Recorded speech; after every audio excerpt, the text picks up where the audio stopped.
2021 floods in Stanthorpe.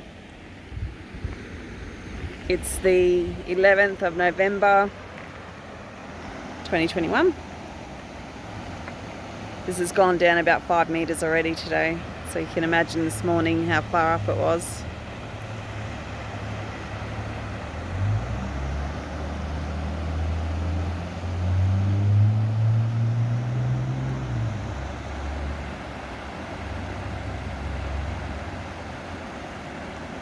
It's just starting to rain again now. We're in for another 100 mil tonight.